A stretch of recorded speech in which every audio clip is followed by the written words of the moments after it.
NEET की तैयारी करने वाले सभी फ्यूचर डॉक्टर्स का अपस्कोर फैमिली में स्वागत है।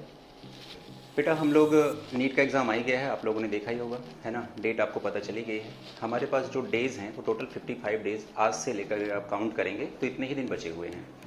अब सवाल ये है कि इन दिनों में हो सकता है कुछ बच्चे ऐसे रहे हों जिनके पास साल भर वो स्टडी के जो भी इन्फॉर्मेशन रही हों या रिसोर्सेज रहे हों, है ना, वो प्रॉपर ना रहे हों। हो सकता है आपकी प्रिपरेशन उस लेवल पे अभी ना हो सकता है कुछ बच्चों ने अभी स्टडी की हो, है ना, बट उनके अभी सिलेबस कंप्लीट ना हुआ हो, कुछ बच्चों ने रिवीजन नहीं किया होगा, तो कुछ लोगों के अलग अलग सेगमेंट में कुछ ना कुछ वीकनेस रही होंगी, है ना।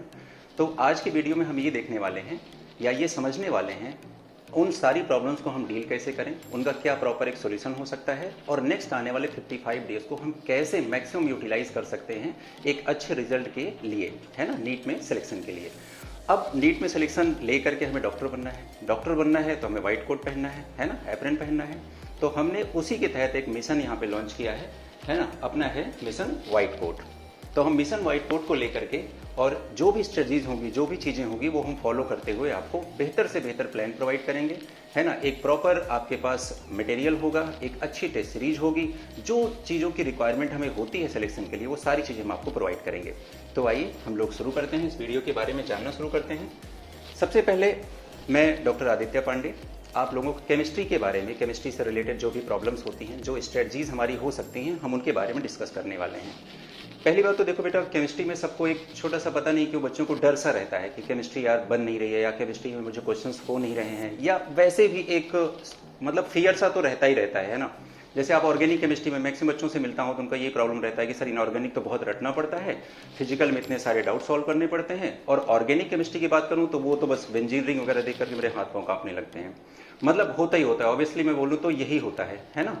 तो हमें इस बात पर फोकस करना है कि पहले केमिस्ट्री है क्या, है ना। तो मेरा अपना एक कोटेशन है जो मैं केमिस्ट्री को लेकर के मेरी अपनी सोच है कि केमिस्ट्री कोई सब्जेक्ट नहीं है। आप लोगों ने देखा होगा कि लोगों कहते हुए सुना होगा कि यार उनकी बीच केमिस्ट्री बड़ी अच्छी है। तो केमिस्ट्री इसका मतलब सब्जेक्ट थोड़ी ना है। केमिस्ट्री तो इसका मतलब ये हुआ ना कि एक रिलेशन है, एक बॉन्ड है ना। और अगर आपका किसी के साथ बॉन्ड अच्छा है, रिलेशन अच्छा है, तो यानी कि वो चीज़ पे भी आपकी पकड़ होगी। सिंपल सी बात, यही चीज़ केमिस्ट्री के लिए लागू होती है ना। तो जो मेरा अपना कोटेशन है केमिस्ट्री को लेकर, ये chemistry is not just a subject, it's the way of life which include trust, bonding and transformation. आपने देखा होगा केमिस्ट्री में और क्या होता है भाई, हाइड्रोजन आया, क्लोरीन आया, दोनों एक दूसरे के सामने आए। पहले क्या किया, हाइड्रोजन ने क्लोरीन को देखा, क्लोरीन ने हाइड्रोजन देखा, दोनों ने एक दूसरे पे ट्रस्ट किया, बॉन्ड बन गया तो ट्रांसफॉर्म होकर ना वो आज हाइड्रोजन है ना वो आज क्लोरीन है, दोनों अब क्या हो गए, HCl हो गए। तो पहले आपने क्या किया, एक दूसरे पे ट्रस्ट किया, फिर आपका बॉन्ड बना, और फिर फाइनली क्या हो गया, ट्रांसफॉर्मेशन हो गया। तो बेसिकली बेटा यही हमें फॉलो करना पड़ता है केमिस्ट्री के सब्जेक्ट में, ठीक है। अगर आपके दिमाग में ये चीज बैठ जाए कि मुझे अपने सब्जेक्ट से इंटरेक्शन बढ़ाना है ना, तो आप किसी भी हालत में केमिस्ट्री से डर तो नहीं सकते हैं एटलीस्ट, है ना। तो पहला पॉइंट आपने दिमाग में रख लें, अगर किसी के अंदर केमिस्ट्री को लेकर किसी भी तरह का डर है तो आप उस डर को सामना करना शुरू कर दीजिए अभी के अभी और आज के आज से। कई सारे बच्चे होंगे जिनका ये भी कंडीशन होगी कि केमिस्ट्री अभी उनका कुछ हुआ ही नहीं है, उनके हाथ पांव कांप रहे हैं केमिस्ट्री का नाम सुन करके। उनके लिए भी हम ऐसी चीज़ें डिस्कस करेंगे कि बहुत इजीली, है ना, क्वालिफाइंग मार्क्स तो ले ही आएंगे। और जिन बच्चों की पहले से प्रिपरेशन होगी 100% वो 160 प्लस स्कोर आराम से कर सकते हैं। आइए एक एक करके देखते हैं कि हम समझने वाले क्या हैं। मैंने आपसे कहा कि नेक्स्ट 45 डेज में 165 प्लस कैसे स्कोर करें, हम इसके बारे में समझने वाले हैं, ठीक है। अब देखिए केमिस्ट्री में बेटा क्या है, एग्जाम का पैटर्न क्या है, क्वेश्चंस कैसे आते हैं, कुछ चीज़ें हम समझते हैं। पूरी केमिस्ट्री को हमने 3 पार्ट में बांट रखा है, आपको भी पता है कि 3 सेगमेंट होते हैं, physical, inorganic and organic chemistry. Total 45 questions हैं। इस बार तो आपको पता ही है कि थोड़ा सा पैटर्न चेंज हुआ है, तो 50 क्वेश्चंस आने हैं। 50 क्वेश्चंस में 35 तो आपके मैंडेटरी हैं, 15 क्वेश्चंस में से आपको सेलेक्ट करने हैं उनमें से कौन सा आप क्वेश्चन सॉल्व करें, कि आपको 10 क्वेश्चन उसमें से आपको करना होगा। अब सबको अगर मैं देखूं तो 15 क्वेश्चन फिजिकल से, 15 क्वेश्चन इनऑर्गेनिक से, और 15 क्वेश्चन ही ऑर्गेनिक से आते हैं, है ना। कभी कभी 1-2 आगे पीछे किसी का हो जाता है, बट एक इक्वल डिवीजन इन तीनों के बीच में किया गया है ना। अब देखो इसमें भी आपको एक होता है ना बेटा कि मतलब पूरी केमिस्ट्री पढ़नी है, कैसे रिवाइज होगा। मैं आपसे सच बताऊं तो फिजिक्स, केमिस्ट्री और बायोलॉजी में सबसे ज़्यादा जो सिलेबस है वो केमिस्ट्री में है। आप कभी रियलाइज करेंगे तो आपकी बात पता चलेगी कि मैक्सिमम सिलेबस केमिस्ट्री में है, बट केमिस्ट्री उतना ही ईजी है। अगर हमें ये पता चल जाए कि केमिस्ट्री का वीक पॉइंट कहाँ पर है और हम उस चीज़ को समझें कैसे, तो हमारे लिए सब कुछ आसान हो जाएगा। देखो सबसे पहले तो केमिस्ट्री के कुछ ऐसे चैप्टर्स हैं जिनके बिना एक बार को नीट नहीं होगी चल जाएगा, बट ये चैप्टर्स नहीं आएंगे ऐसा सोच के भी मत जाना, है ना। जैसे इसमें पहला इलेक्ट्रोकेमिस्ट्री, सॉलिड स्टेट, इनके बिना पेपर बना ही नहीं है आज तक नीट का। तो आगे भी वही ट्रेंड चलेगा, electron displacement effect and its application, chemical bonding, coordination chemistry और पीरियोडिसिटी। ये बहुत मस्ट रीड चैप्टर हैं और इनको आपको करना ही करना है। अब मैं आपसे बताता हूं कि टोटल आउट ऑफ 45 क्वेश्चंस आप कितनी आसानी से स्कोर कर सकते हो। जैसे देखो 45 क्वेश्चंस टोटल आने हैं, है ना, जो आपको करने हैं। अपने पास पता है केमिस्ट्री में सारे चैप्टर तो बड़े नहीं हैं, कुछ ऐसे चैप्टर्स हैं जो आप इजीली एनसीईआरटी बेस अगर आप सिर्फ उनको पढ़ भी लोगे ना, एक बार रीडिंग भी लगा लोगे, तब भी आपको बहुत अच्छी नॉलेज हो जाएगी। और वो ऐसे चैप्टर्स हैं जिनके क्वेश्चंस आने ही आने हैं। तो ये चैप्टर जिन्हें मैं शॉर्ट चैप्टर के नाम से बोलता हूँ, तो जितने भी शॉर्ट चैप्टर्स हैं आपको बहुत अच्छे मार्क्स देके जाएंगे। आइए देखते हैं कैसे।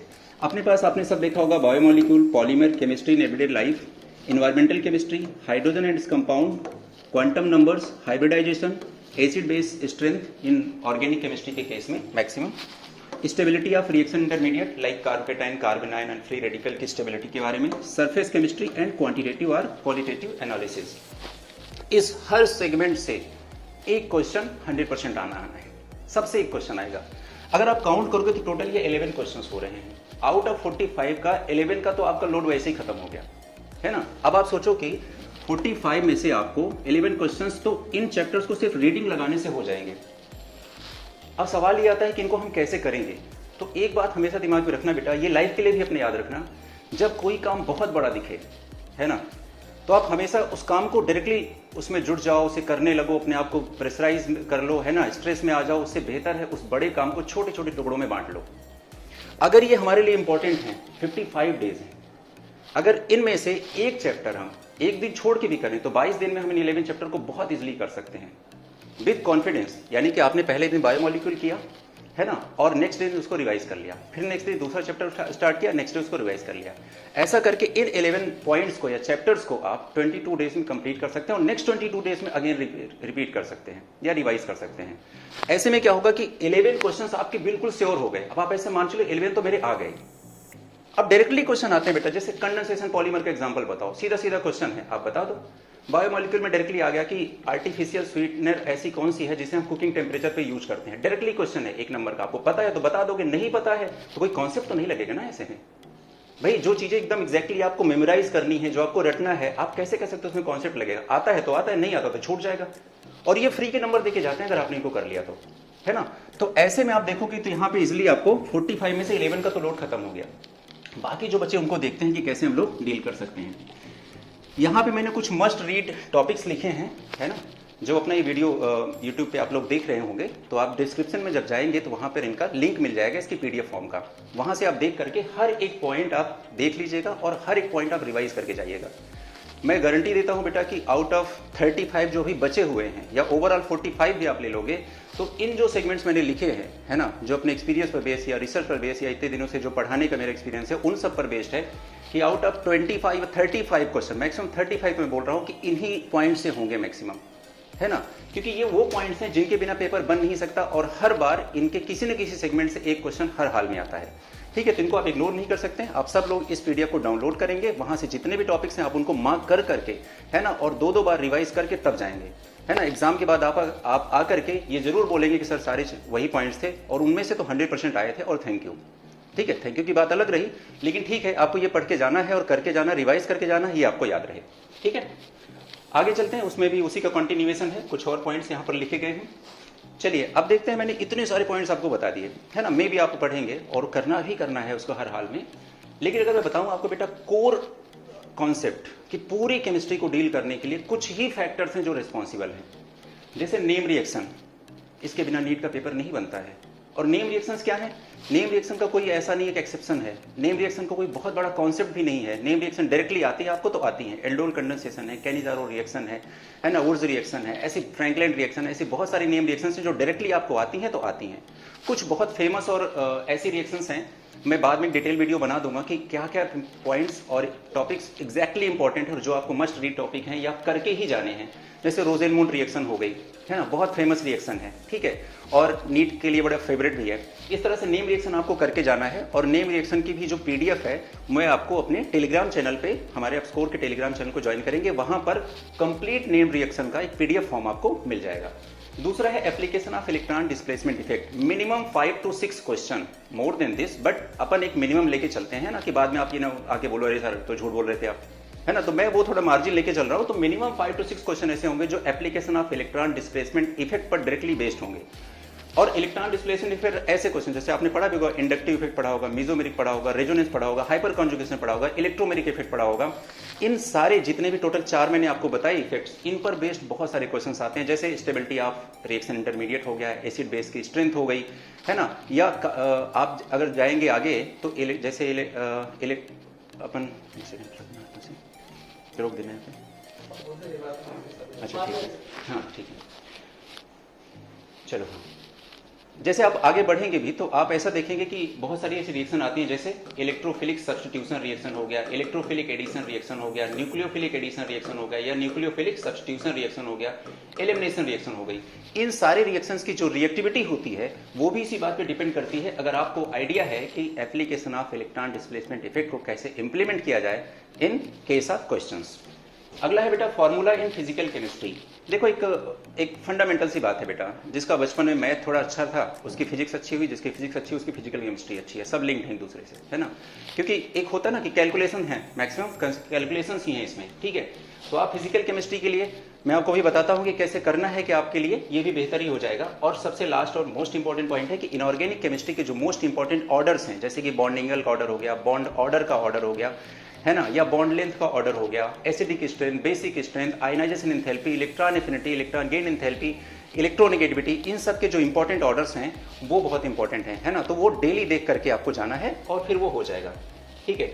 आगे देखते हैं अब हमारी स्ट्रेटजीज क्या होनी चाहिए। जो सबसे इंपॉर्टेंट पॉइंट है कि सबसे पहले बेटा आपको जितने भी शॉर्ट चैप्टर हैं जो मैंने अभी आपको फर्स्ट स्लाइड में बताया था वो सारे रिवाइज करके जाने हैं। और जो शॉर्ट टॉपिक्स हैं, जैसे मैंने कहा क्वांटम नंबर, हर साल क्वांटम नंबर से एक क्वेश्चन 100% आता है, तो आपको ये रिवाइज करके जाना है। डेली रिवीजन किसका, मैंने यहाँ पर कुछ ऐसे ब्लैंक रखा है। डेली रिवीजन किसका, मैंने आपसे कहा ना, जो भी बड़े चैप्टर्स हैं, जो भी इंपॉर्टेंट चैप्टर्स हैं, जो भी ऐसा लगता है यार इसे मैं बार बार भूल रहा हूँ, है ना, उसे क्या करना है, उसे डेली रिवाइज करना है। डेली रिवाइज करने का समय भी है अपना, सोने से पहले रिवाइज कर लो, उठने के बाद रिवाइज कर लो, खाना खाने से पहले, खाना खाने के बाद, क्योंकि ये वो टाइम पीरियड होता है जब हमारा पढ़ने में उतना मन नहीं लगता है ना। तो ये होता है स्टडी का माइक्रो मैनेजमेंट, कि इन छोटे छोटे पॉइंट्स को भी आप मैनेज कर सकते हो। लोग कहते हैं ना कि यार मैंने 24 घंटे पढ़ाई की, 24 घंटे पढ़ाई मतलब ऐसे प्रैक्टिकली पॉसिबल नहीं है, बट की जा सकती है अगर हम हमेशा उसी के बारे में सोचते रहें, उसी के बारे में दिमाग लगाते रहें, उसी के बारे में डिस्कस करते रहें, तो मे बी ये भी पॉसिबल है कि 24 घंटे की पढ़ाई हो सकती हो, है ना। तो पॉसिबिलिटी है। तो डेली रिवीजन हमें उन सारे पॉइंट से करना है जो हम बार बार भूल जाते हैं। जैसे मैंने अभी आपको बताया भी कि नेम रिएक्शंस का डेली रिवाइज करो, है ना, इलेक्ट्रॉन डिस्प्लेसमेंट इफेक्ट को डेली रिवाइज करो, इनऑर्गेनिक केमिस्ट्री के ऑर्डर्स को डेली रिवाइज करो, और आपको ये लगेगा कि केमिस्ट्री मेरी बहुत स्ट्रांग हो गई है, और आप देखेंगे कि डायरेक्टली इनसे एग्जाम में क्वेश्चंस पूछे जाएंगे, ठीक है। अगला है डेली 20 क्वेश्चंस फिजिकल केमिस्ट्री के। मैंने आपसे कहा ना कि फिजिकल केमिस्ट्री लगता है कैलकुलेशंस हैं, चीजें हैं। अगर आज से आप 20 क्वेश्चंस डेली करते हैं, आपको 55 डेज आपके पास हैं, और 55 मल्टीप्लाई बाई 20 मतलब टोटल 1080 क्वेश्चंस आप नीट के एग्जाम से पहले तक कर चुके होंगे, बिना किसी लोड के, बिना किसी प्रेशर के। आप इमेजिन कर सकते हैं मैं क्या बोल रहा हूं। मैं आपसे ये नहीं कह रहा हूं कि आप फिजिकल केमिस्ट्री लेके बैठिए सुबह, है ना, और सुबह से लग जाइए, रात तक आप बिल्कुल माइंड को एग्जॉस्ट कर दीजिए, रात में थक करके सो जाइए, सुबह अगले दिन लेट से उठिए। मैं ऐसा करता ही नहीं कह रहा हूं। जो एग्जैक्टली जो पॉसिबल वे है मैं उसके बारे में डिस्कस कर रहा हूं कि आप क्या करिए, डेली 20 क्वेश्चन करिए। 180 क्वेश्चंस आपके बिना किसी स्ट्रेस के हो जाएंगे। बाकी अगर आपको कोई फिजिकल का चैप्टर रिवाइज करना है तो अपने रूटीन के अकॉर्डिंग रिवाइज करते रहिए, है ना, वो अलग हो गया। और लास्ट है एनसीईआरटी के बारे में। जैसे बच्चे कहते हैं एनसीईआरटी से पेपर वगैरह, ठीक है, इनऑर्गेनिक केमिस्ट्री का पेपर एग्जैक्टली हाँ एनसीईआरटी से बनता है, ऑर्गेनिक केमिस्ट्री भी एनसीईआरटी से डायरेक्टली आती है। फिजिकल केमिस्ट्री के केस में बेटा जितने भी क्वेश्चन सॉल्व्ड क्वेश्चन दिए गए हैं, आपने देखा होगा कि एनसीईआरटी में सॉल्व क्वेश्चन दिए गए हैं जिनका कि सोल्यूशन भी दिया गया है उसी पेज पे, है ना, आप वो सारे के सारे एक बार करके जरूर जाना। होता क्या है ना कि एनसीईआरटी वाले जब अगर एनसीईआरटी मतलब नीट वाले अगर उन्हें एनसीईआरटी से पेपर बनाना है तो फिजिकल केमिस्ट्री का हूबहू क्वेश्चन उठा करके वो डाल देते हैं, ठीक है। ऐसा 2013 में हो, 2014 में हो, सॉल्यूशन का एक क्वेश्चन 2014 में ऐसे ही आया था, है ना। तो ये डायरेक्टली आएंगे। तो आप सब ये ध्यान रखें कि फिजिकल केमिस्ट्री के जितने सॉल्व क्वेश्चन है वो आपको जरूर करना है, ठीक है। अब कुछ चीजें हैं जो हम अपने दिमाग में बिठा लें, है ना, और अपने आप को ये भरोसा दिला के ही हम जाएं एग्जामिनेशन सेंटर में एंट्री करने से पहले हम अपने दिमाग को ये बता दें कि मैंने कंप्लीट सिलेबस रिवाइज कर लिया है। पहला पॉइंट। दूसरा पॉइंट, आना इसी में से है। तीसरा पॉइंट, जो पढ़ा है वही आएगा एग्जाम में, ये फैक्ट है, ये इसमें कोई मतलब झूठ वाली बात ही नहीं है, ये फैक्ट यही है कि आपने जो पढ़ा है साल भर ना, आएगा उसी से, सिलेबस ही वही है, तो आएगा कहाँ से? और जब वहीं से आएगा और हमने वो पढ़ लिया है और रिवाइज कर लिया है, तो डर किस बात का? ये इंपॉर्टेंट पॉइंट है हमारे लिए, ठीक है। तो पहला पॉइंट क्या लिखा है यहाँ पे कि आपने अपना रिवीजन कंप्लीट कर लिया है, अपने आप को भरोसा दिलाई, अपने आप से पूछिए ईमानदारी से कि क्या सच में ऐसा हुआ है कि नहीं हुआ है। दूसरा पॉइंट, आपने जो भी पढ़ा है आएगा वही, ठीक है। तीसरा पॉइंट, केमिस्ट्री सबसे ज्यादा स्कोरिंग सब्जेक्ट है। केमिस्ट्री ही एकमात्र ऐसा सब्जेक्ट है जिसे आप 1 घंटे से पहले कंप्लीट कर सकते हैं, और केमिस्ट्री का बचा हुआ टाइम आप फिजिक्स को दे सकते हैं, क्योंकि आपको पता है प्रैक्टिकली बायोलॉजी से आप टाइम निकाल नहीं सकते हैं। बायोलॉजी आपका कम से कम 1 घंटे 10 मिनट के आसपास नीट में लेना ही लेना है ना। और वो हमारा प्राइम सब्जेक्ट होता है। ऐसा लगता है कि यार हम नीट की तैयारी करने जा रहे हैं, बायोलॉजी में कम स्कोर रह गया तो फिर वैसे भी डॉक्टर बनने का सपना तो खत्म ही हो गया, तो मिशन व्हाइट कोट कैसे पूरा कर पाओगे? तो जरूरी क्या है कि बायोलॉजी तो आपका 1 घंटा 10 मिनट ले गया, तो इधर जो लास्ट में क्या होता है, फिर हम केमिस्ट्री की तरफ जाते हैं। हमारा यही तो होता है सीक्वेंस, पहले बायोलॉजी किया फिर केमिस्ट्री की तरफ गए, केमिस्ट्री को भी अच्छे से आ रहा है, साल भर पढ़ाई करी है, केमिस्ट्री को पूरा टाइम दिया। फिजिक्स आते आते शुरुआत के 1 पेज किया, 2 पेज किया, 3 पेज किया, लास्ट के 2 पेज छूट गए, तो हम एग्जामिनेशन सेंटर से रोते हुए बाहर निकल रहे हैं। ये बहुत बड़ा ड्रॉबैक होता है हमारा। तो हमें क्या करना है कि केमिस्ट्री को इस हिसाब से करना है कि यहाँ से कम 15 मिनट निकाल के फिजिक्स में एक्स्ट्रा ऐड करना है, क्योंकि फिजिक्स इतना हमारे लिए इंपॉर्टेंट है कि अगर आपको अच्छे मेडिकल कॉलेज चाहिए तो आपको फिजिक्स आनी चाहिए। एक बात हमेशा दिमाग में रख लेना है ना, जो बहुत इंपॉर्टेंट है, जो मैंने अपनी लाइफ में फील किया है कि एक बार को फिजिक्स आपको बहुत सारी आती है ना, बहुत सारी फिजिक्स आती है। मे बी हो सकता है कि आपका सिलेक्शन ना हो, लेकिन अगर सिलेक्शन लेना है तो फिजिक्स आनी बहुत जरूरी है। आप भूल जाओ कि बिना फिजिक्स के आप सिलेक्शन ले पाओगे, तो फिजिक्स आपको बहुत इंपॉर्टेंट है आपके लिए, और फिजिक्स को एक्स्ट्रा टाइम हमारी केमिस्ट्री ही दे पाएगी। ये आपके दिमाग में हमेशा रहना चाहिए, ठीक है। और सबसे लास्ट इंपॉर्टेंट पॉइंट बेटा कि हमारा कंपटीशन किसी से नहीं है। पूरे मेडिकल कॉलेज में चाहे कितनी भी सीट क्यों ना हो, है ना, हमें तो सिर्फ एक सीट चाहिए यार, है ना। हमें क्यों ध्यान देना इस पे कि सीट कितनी है ना। आप लगातार वीडियोस देख रहे हैं कि how many seats in MBBS colleges, government medical college, private medical college, क्यों देख रहे हो? अभी जो सबसे इंपॉर्टेंट पॉइंट है जो हमें करना है वो ये करना है कि यूट्यूब के ऐसे वीडियोस जो आप इससे रिलेटेड देखते हो कि मेडिकल कॉलेज की प्रिपरेशन कैसे करनी होती है, कितनी सीट्स होती हैं, काउंसलिंग का क्या, क्यों कर रहे हो ऐसा? आप एक बार यूट्यूब देखने जाते हो, आप वहीं रुक के रह जाते हो, अगले 2-3 घंटे आपके कब निकल जाते हैं आपको मालूम नहीं होता है, और ये सब अपनी लाइफ में फील करते ही करते हो, है ना। अभी बच्चों का मैं फॉर्म फिल करा रहा था, बहुत सारे बच्चों ने उसमें लिखा था कि एडिक्शन यूट्यूब का, है ना, उनकी बहुत बड़ी ये प्रॉब्लम थी। नेगेटिव पॉइंट्स मैंने फॉर्म में फिल कराए थे, तो उन्होंने बताया था कि यूट्यूब का एडिक्शन बहुत ज़्यादा है उनको, और वो गए थे मोटिवेशनल वीडियो देखने और 4 घंटे बाद वहाँ से लौटे हैं। आप समझ रहे हो क्या हो गया? तो कितने आसानी से वो टाइम निकल गया और पता भी नहीं चला, है ना।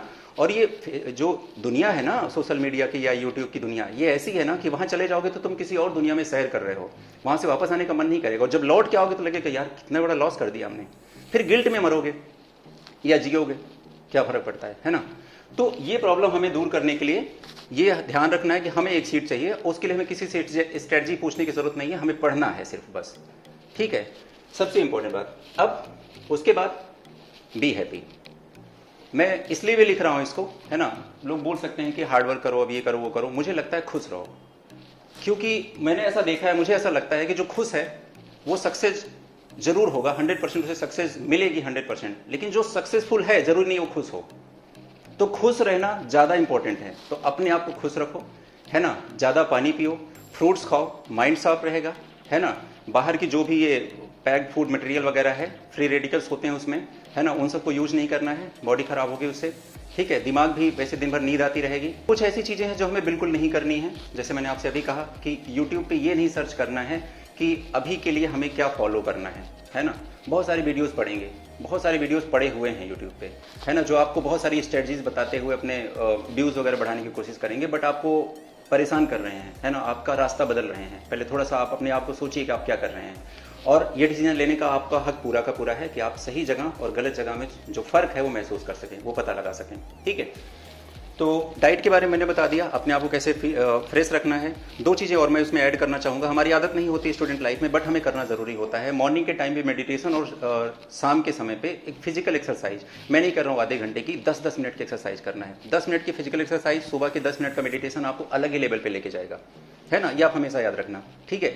अब कुछ लोग क्या होता है कि जब दिमाग थक जाता है तो क्या करते हैं, जैसे पढ़ने का मन नहीं लग रहा तो म्यूजिक सुन रहे हैं। म्यूजिक आपके दिमाग को थकाता है, आप हमेशा याद रखना, क्योंकि दिमाग तो सुन रहा है ना, कान तो यूज हो रहे हैं ना, और कान यूज हो रहे हैं तो जो पूरा का पूरा मैकेनिज्म है दिमाग का वो तो यूज हो रहा है, तो दिमाग तो थकेगा ना। आपको भले लग रहा है आप अच्छा फील कर रहे हो सकता है आपकी बॉडी अच्छा फील कर रही हो, लेकिन आपका दिमाग थक रहा है और दिमाग का ही आपका काम है अगले 55 दिन।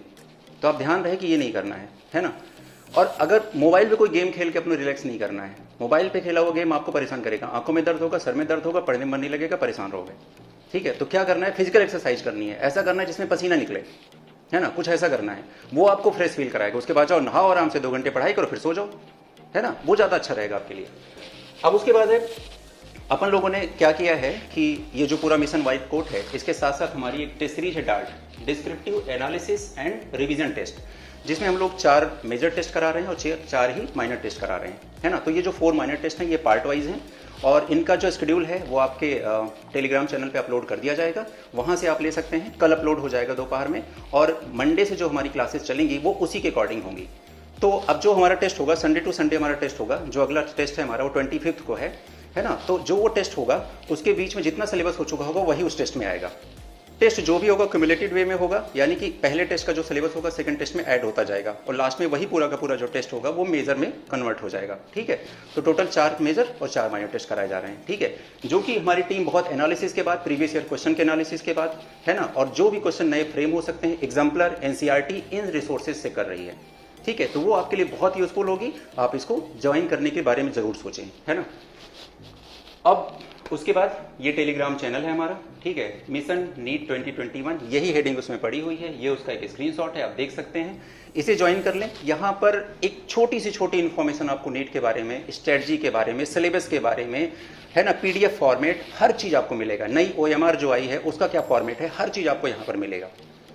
उम्मीद करता हूँ जो मैंने आपको बताया है वो आपको समझ में आया होगा, है ना, चीज़ें आपने थोड़ा तो एब्जॉर्व करी होंगी, और ये भी उम्मीद करता हूँ कि आप अपने अंदर वो चेंज लाएंगे कि आप अगली बार डॉक्टर बनने जा रहे हैं। मेरे लिए खुशी होगी, मैं एक डॉक्टर हूँ तो मुझे पता है कि आप मेरी फ्रेटर्निटी में अगर शामिल हो जाएंगे तो मेरे लिए खुशी की बात होगी, आप कहीं भी रहें, कैसे भी रहें।